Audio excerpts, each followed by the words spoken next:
साय का घर।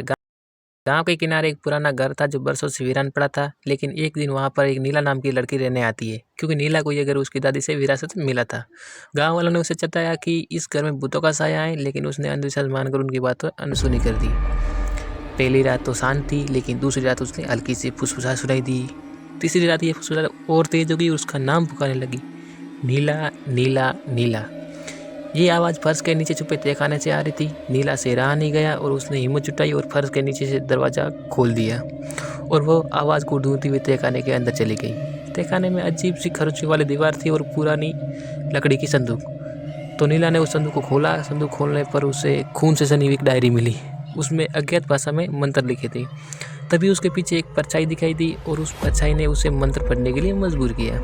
लेकिन नीला ने जैसे ही मंत्र को पूरा किया, परछाई गायब हो गई। जैसे ही परछाई गायब हुई, दीवार पर लिखे शब्दों ने उसे दहशत में डाल दिया, क्योंकि दीवार पर लिखा था कि तुमने हमें मुक्त किया, अब तुम्हारी बारी है। ये देखकर नीला डर गई और वहाँ से भागने की कोशिश की। लेकिन जैसे ही नीला भागने लगी कि तहखाने का दरवाज़ा अपने आप बंद हो गया और अचानक उसके सामने एक दर्पण आया। नीला ने देखा कि उसका चेहरा बदल रहा है। आंखें खोखली और चेहरा गले हुए मांस में बदल चुका था।